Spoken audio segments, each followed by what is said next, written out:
Il est 8h32 et vous êtes bien sur RMC et BFM TV. Bonjour Sébastien Chenu. Bonjour madame. Merci d'être dans ce studio pour répondre à mes questions. Vous êtes le vice-président du Rassemblement national, vous êtes député du Nord. On va évidemment revenir sur ce qui s'est joué hier soir à Bruxelles et sur les échanges entre Emmanuel Macron et Vladimir Poutine. Vladimir Poutine traitant Emmanuel Macron de Napoléon, mais du Napoléon de la retraite de Russie. Je voudrais d'abord vous interroger sur les prisons de haute sécurité annoncées hier par Gérald Darmanin. Il n'y en aura pas une, mais deux prisons de très haute sécurité pour isoler, couper du monde les plus gros narcotrafiquants, ceux qui en tout cas présentent le plus gros danger. Et la première accueillera ces narcotrafiquants dès le mois de juillet. Est-ce que vous saluez cette décision et cette annonce ? Oui, alors c'est une demande que nous on avait depuis longtemps, de faire en sorte que les narcotrafiquants soient isolés.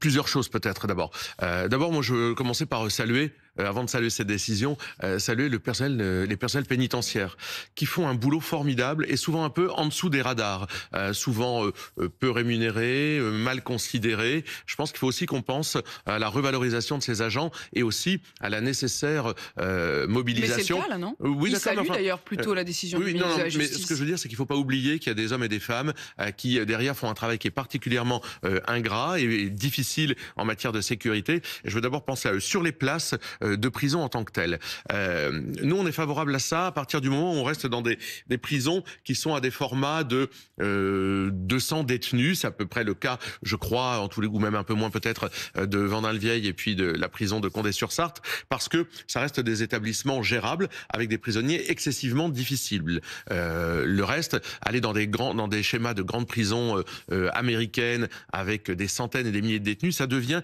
difficile. Donc là, on est dans un schéma qui va bien. Mais il faut pas oublier, lorsqu'on salue une décision qui est celle-ci, c'est pas non plus révolutionnaire non plus. Hein. Je veux dire, dans la lutte contre le narcotrafic, ça dit quoi ? Ça dit d'abord que Gérald Darmanin, lorsqu'il était à l'intérieur, a échoué sur Place Nette.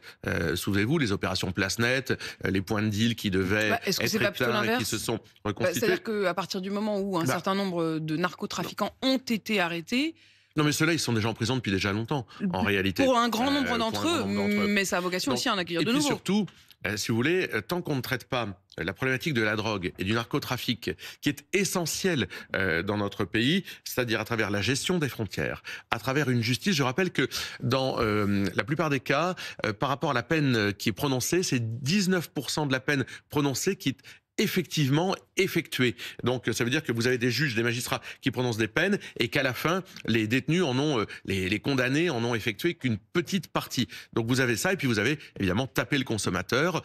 Et sur ces trois volets, une justice plus efficace, un consommateur mis en responsabilité. Vous avez longtemps entendu dire parfois que la justice était trop laxiste, qu'on ne tenait pas suffisamment les prisons. Là pour le coup...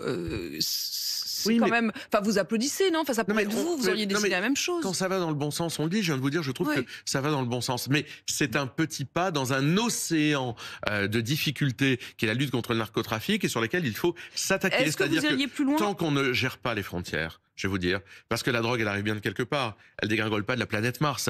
Regardez notamment le front maritime. On disait le Havre devient le premier lieu. Le front maritime est une frontière. Mais ça veut dire qu'il faut gérer et avoir la possibilité de gérer nos frontières. Le concept de la double frontière proposé par Jordan Bardella au moment des Européennes, c'est-à-dire les frontières extérieures de l'Europe, mais aussi la gestion nationale de nos frontières, sont des éléments essentiel dans le combat contre le narcotrafic. Mais en l'occurrence, pardon Sébastien Chenu, j'ai du mal à comprendre parce qu'effectivement les ports et notamment le port du Havre, par exemple, ce sont des frontières extérieures de l'Europe. C'est déjà une double frontière.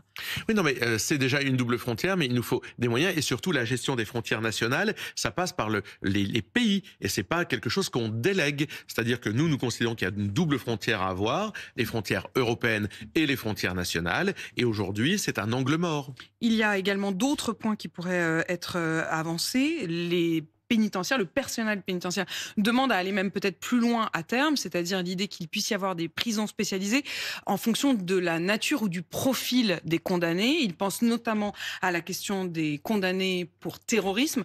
ou alors à la question également des condamnés qui présentent des profils psychiatriques difficiles, qui ne soient pas mélangés aux autres. Est-ce que vous estimez que c'est une bonne chose et qu'il faudrait aller vers cela? Sur la question de la santé mentale, évidemment, parce que la question de la santé mentale, c'est-à-dire que vous avez des gens qui n'ont rien à faire en réalité dans des prisons et qui occupent des places de prison qui empêchent l'enfermement, en tous les cas des peines de prison réelles pour d'autres délinquants. Donc là, on doit évidemment avoir une réflexion très poussée sur la question de la santé mentale et de l'enfermement de gens qui ont des problèmes psychiatriques très importants, parce que nous sommes au maximum, je crois qu'on doit avoir 80 000 détenus en France, on est au maximum des places occupées, voire suroccupées. Donc évidemment, on doit avoir des endroits, des structures qui permettent à la fois d'accueillir ces délinquants avec une psychiatrie très particulière, mais également avoir des établissements pour des courtes peines, pour des petits délits qui doivent aujourd'hui être créés. Ça n'existe pas aujourd'hui dans le pays. Je ne vois pas Gérald Darmanin à la manœuvre et nous pensons que notamment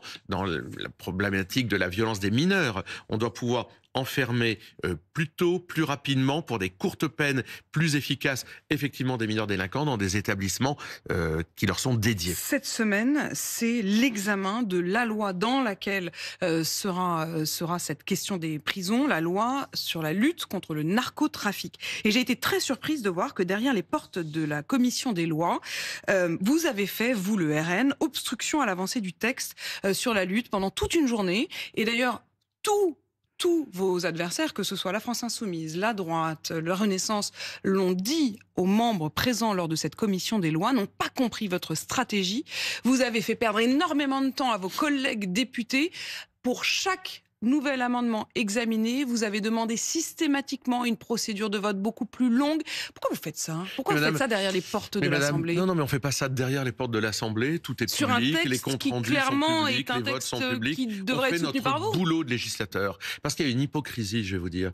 Quand d'un côté, vous avez le garde des Sceaux qui nous dit « je lutte contre le narcotrafic » et que dans la même journée, vous avez des gens de sa majorité, je pense à un député de Moselle, M. Mendes, qui s'associe à un député LFI, M. Léaumont, pour demander la dépénalisation de l'utilisation de la drogue, tout ça doit être mis dans la lumière. Il y a une hypocrisie dans cette majorité. Mais mettons aussi dans la lumière le fait que vous faites obstruction à l'examen parlementaire. On fait notre boulot de législateur, madame. Qu'est-ce qu'on dirait si on laissait passer tout ça? Donc nous faisons notre boulot de législateur et nous les mettons face à leurs responsabilités. Ils ont des contradictions. En demandant notamment des votes qui soient des votes publics ou des votes à bulletin secret, en tous les cas selon ce que les Vous considérez aujourd'hui qu'il y a une une forme d'alliance entre certains du gouvernement et LFI? Il y a un bloc, une tendance, un côté de la majorité qui penche à gauche, qui effectivement fait des clins d'œil d'abord au Parti socialiste, puis à LFI, sur les sujets de société en particulier. On le voit bien. Et ça, quand vous entendez les propos de M. Sacha Houlié, qui a été président de la commission des lois macroniste dans le dernier mandat, ou ceux de M. Mendes, député macroniste de Moselle, qui visiblement revendique lui-même, en tant que parlementaire, de consommer de la drogue, vous vous dites qu'effectivement, on n'est pas au bout du chemin et qu'il va falloir que cette majorité ou ce bloc central, je ne sais pas comment on l'appelle, soit un peu plus clair vis-à-vis de ce qu'ils attendent dans la lutte contre la drogue. Parce que vous ne pouvez pas avoir un garde des Sceaux qui ouvre des prisons et de l'autre côté des députés qui alimentent ou qui souhaitent alimenter un trafic. Sébastien Chenu, hier donc les Européens étaient réunis à Bruxelles. Dans le même temps, il y a eu ces échanges entre Vladimir Poutine et Emmanuel Macron, échanges indirects bien sûr. Vladimir Poutine qui, à l'adresse d'Emmanuel Macron, dit « il y a des gens qui veulent revenir à l'époque de Napoléon en oubliant comment elle s'est terminée ». Il fait référence à la retraite de Russie, la Bérésina. Oui, il n'y a pas eu que ces étapes-là, ces faits-là chez Napoléon. Il y a eu aussi des victoires, des choses un peu plus glorieuses. Mais je ne vais pas inviter Poutine, qui à mon avis ne m'écoute pas, à un peu plus de respect du président français, parce que moi, je suis respectueux de la fonction, mais je pense que les comparaisons de Vladimir Poutine sont déplacées. Je pense que ce n'est pas de toute façon en cherchant si ce n'est insulter, parce que c'est pas insultant de se faire comparer à Napoléon, il ne faut pas non plus exagérer. Mais en tous les cas, je pense qu'on doit revenir à des choses beaucoup plus calmes. Aujourd'hui, il y a peut-être des possibilités qu'une conférence de paix internationale advienne. Nous, avec Marine Le Pen, c'est ce que nous demandons depuis toujours. Je vous rappelle que lorsqu'on a demandé qu'une conférence de paix internationale avec tous les partenaires puissent être montés, que la France en soit moteur, on nous a moqués, on nous a traités de collabos, on nous a traités de traîtres, on nous a traités de mauvais patriotes. C'était vraiment la défaite avant la défaite. Enfin, et aujourd'hui, tout le monde se range à l'idée qu'une conférence internationale de paix, dans laquelle tout le monde serait présent, peut être une des solutions. Vous parliez du fait que la comparaison avec Napoléon n'était, en tout cas à nos yeux français, sans doute pas insultant, mais il y a également le ministre des Affaires étrangères russe, Monsieur Lavrov, qui a été plus loin en le comparaisant éventuellement à Hitler. Contrairement à ses prédécesseurs qui voulaient rentrer en guerre avec la Russie, Napoléon, Hitler, Monsieur Macron n'a pas beaucoup de finesse. Bon, qu'Emmanuel Macron n'ait pas beaucoup de finesse, on le découvre pas, mais il est surtout en général très changeant. Emmanuel Macron, moi, la comparaison à Adolf Hitler, je la trouve épouvantable et je la condamne évidemment. Mais qu'Emmanuel Macron soit changeant, ça reste effectivement une des grandes problématiques de la diplomatie française. Emmanuel Macron nous a beaucoup brouillé avec beaucoup de monde, a beaucoup changé de pied. Je vous rappelle qu'à une époque, il voulait négocier notre siège à l'ONU, à la commission permanente de l'ONU, avec d'autres pays, faire en sorte que il de ne le voulait partager. Pas, vous ne pouvez pas dire ça aujourd'hui. C'est comme quand vous dites qu'il veut partager le bouton nucléaire. Il n'a jamais jusqu'à présent dit précisément. Non, mais il envoie des messages qui font penser ceci et qui sont reçus comme tels. Oui, mais ça veut dire qu'il a l'idée derrière. Et Valérie Hayé, la tête de liste, alors tout le monde l'a oublié, d'accord, mais je rappelle, c'était la tête de liste d'Emmanuel Macron aux élections européennes. Elle était. Non, quand je dis tout le monde l'a oublié, c'est pas insultant, c'est la vie politique. Elle est en tout cas députée européenne. Comme on oubliera beaucoup de monde. En tous les cas, Valérie Hayé, elle était pour le fait qu'on puisse partager notre dissuasion nucléaire. Elle l'a dit pendant la campagne européenne. Donc si vous voulez, il y a quand même aussi en Macronie l'idée d'aller vers ça parce que c'est leur idée fédéraliste. Il faut faire en sorte de dépecer les États pour tout mettre dans le pot commun européen. Emmanuel Macron qui, en réponse, estime que Vladimir Poutine est, je cite, un impérialiste révisionniste. Il a raison de répondre. Non, mais c'est pas en s'insultant. Enfin, je veux dire, ce qui est valable dans un sens est valable dans l'autre. Moi, je pense que ça ne sert à rien de s'insulter entre dirigeants politiques de grands pays. Parce qu'à un moment, on est obligé de se retrouver autour d'une table pour trouver des solutions de paix au bénéfice de l'Ukraine. Au bénéfice de l'Ukraine, 800 milliards d'euros annoncés de nouvelles dépenses sur la défense. Vous disiez, je ne veux rien partager, mais au fond, quand on regarde dans le détail, c'est les États eux-mêmes qui vont se réarmer. Ça n'est pas une armée européenne. Au fond, ça correspond à peu près à votre idée du fait que chaque pays doit se réarmer, non ? Non, alors c'est pas exactement ça, parce qu'en fait, bon d'abord, où en sommes-nous ? Nous, notre armée, ça c'est aussi un des grands procès qu'on peut faire à Emmanuel Macron, elle a été affaiblie par les décisions politiques d'Emmanuel Macron. Je vous rappelle, 800 millions, quand il est arrivé en 2017, 800 millions de coupes budgétaires pour l'armée française, la révocation d'ailleurs du général de Villiers. Vous pouvez pas dire que depuis le budget de la défense n'a pas été augmenté, il devrait augmenter, doubler même d'ici 2030. Madame, c'est une politique de gribouille. Ça veut dire qu'en 2017, on baisse le budget, puis on le réaugmente, ça veut dire qu'il n'y a pas de vision à long terme. D'ailleurs, qui a payé l'addition ? À l'époque, ça a été le général de Villiers qui l'avait dénoncé. Donc, si vous voulez, il y a une politique de gribouille. Emmanuel Macron n'a jamais vraiment eu confiance, visiblement, en notre armée pour la déshabiller à ce point. Est-ce qu'aujourd'hui, il se rattrape ? Il se rattrape parce qu'il se rend compte que finalement, quand on délègue à d'autres l'idée de nous protéger, aux Américains en l'occurrence, il y a un moment où lorsque ces autres se retirent, parce qu'ils ont des considérations domestiques qui font qu'ils ne veulent plus mettre 1 euro là-dedans, dans la protection des autres, eh bien, on est face à ses responsabilités. Donc, c'est pas qu'il se rattrape, c'est qu'il n'a pas vu clair. C'est qu'il a cru que les Américains, toute leur vie, allaient fonctionner ainsi. Mais aujourd'hui, le fait que l'Europe en prenne au minimum la mesure et qu'elle autorise ces 800 milliards de dépenses supplémentaires pour le budget sans les comptabiliser, par exemple, dans les règles budgétaires. Est-ce que là, vous vous dites, l'Europe est au rendez-vous ? Non, parce que je vais vous dire, d'abord, l'Europe n'a pas à s'occuper de ça réellement. En réalité, pour qu'il y ait des armées qui coopèrent, il faut qu'elles soient structurées. Aujourd'hui, c'est la France qui a le plus bel outil de défense en Europe. D'ailleurs, la première des choses, ce serait que si on devait avoir une solidarité en matière de défense en Europe, ce serait que les pays européens achètent français, achètent leur matériel en France, ce qu'ils ne font pas. Et moi, j'aimerais entendre... En Europe ? Au minimum en Europe. Oui, d'accord, mais moi j'aimerais Oblige. entendre, oui, au minimum en Europe, mais en tous les cas en France, moi je suis cocardier, désolé, mais j'aimerais qu'Emmanuel Macron le dise, j'aimerais qu'il agisse là-dessus. Regardez, on a déjà... Les différents états-majors des armées vont être réunis la semaine prochaine, mardi prochain, à Paris. Est-ce que ça, vous estimez que c'est une bonne chose malgré tout parce qu'on est plus fort ensemble? Non, mais qu'on coopère, oui, on l'a toujours dit, mais qu'on ne se mette pas sous la tutelle de quiconque. Regardez, Bah là, en l'occurrence, c'est plutôt eux qui se mettraient sous notre tutelle, puisque nous sommes ceux qui avons l'arme atomique. Il n'y a pas... si c'est sous la tutelle... Pardon, je repose la question. Si c'est sous la tutelle de la France, alors est-ce que dans ces cas-là, vous estimez que la France est moteur parce que la France est la mieux armée. La France est la plus structurée en matière de défense par des choix qui ont été faits bien avant Emmanuel Macron, puisque c'était grosso modo le général de Gaulle qui nous a permis d'avoir cette dissuasion nucléaire. Mais elle ne se partage pas. Elle doit rester notre outil. Elle doit rester un outil dans lequel le président français décide. Vous a-t-il rassuré sur ce point?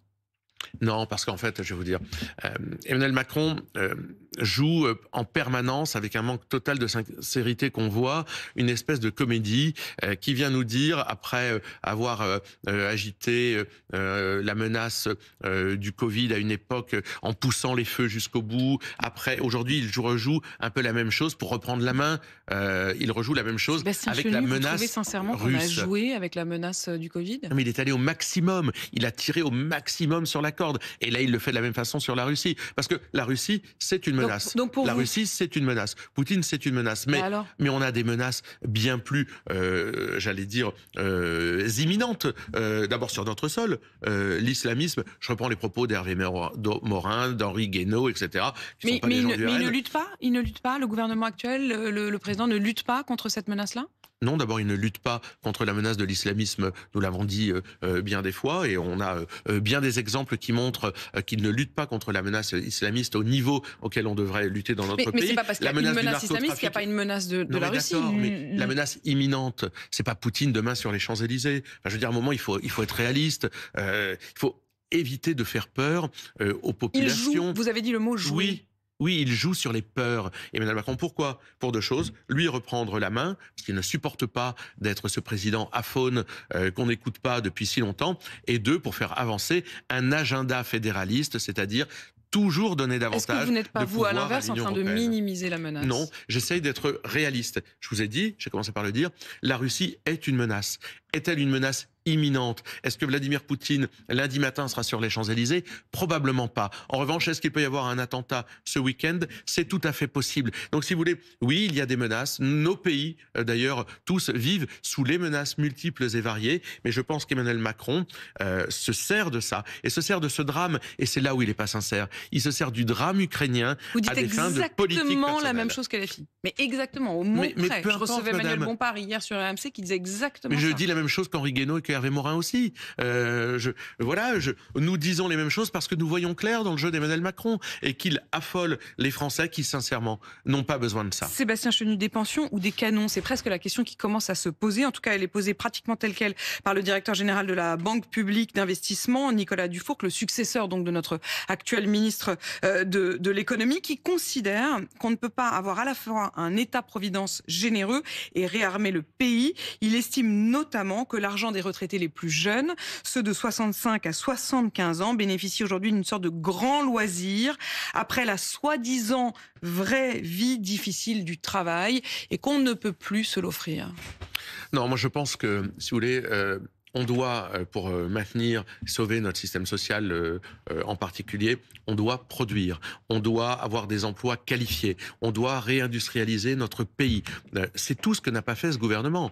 Je vous rappelle, encore une fois, on pourrait regarder même les chiffres du chômage aujourd'hui, mais sur la qualité des emplois qui ont été créés dans notre pays, ils sont très faibles. Ce sont des emplois avec très peu de valeur ajoutée. Sur les sites industriels, aujourd'hui, beaucoup de sites industriels sont menacés. Sur l'automobile, je vous rappelle que quand même, l'automobile dont on a dit que les décisions de l'Europe en 2035 de cesser la construction de voitures, de tout mettre dans l'électrique et de cesser les moteurs thermiques, va avoir des répercussions. Nous l'avons dénoncé. Et aujourd'hui, Séjourné, commissaire européen, le dit aussi. Depuis hier, c'est à nouveau assoupli et effectivement, on n'est pas sûr de cette date butoir de 2035. Et d'accord, on n'est pas sûr, mais enfin, aujourd'hui, c'est l'inverse de ce qu'il faut faire. Enfin, je veux dire, on le dit depuis des années. Pourquoi ces pertes de temps? Pourquoi? C'est comme ça qu'on affaiblit, d'ailleurs, d'ailleurs un pays industriel. C'est part de ces décisions-là. Le Green Deal et toutes ces normes supplémentaires Vous parliez que suivent. J'ai une question très précise sur Vencorex. C'est une question que pose notamment la France Insoumise, justement, sur cette usine Vencorex qui est en redressement judiciaire.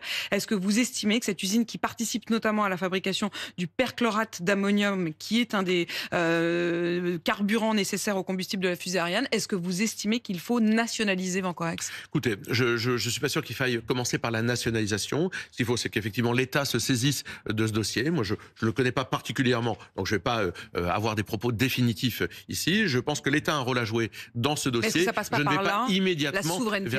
Je ne vais pas immédiatement vers la nationalisation parce que la nationalisation n'est pas toujours la réponse à tout. Mais que l'État puisse mettre le nez dans ce dossier me semble utile et nécessaire. Merci Sébastien Chenu d'avoir répondu à mes questions. Vice-président du Rassemblement national et député du Nord, il est 8h52.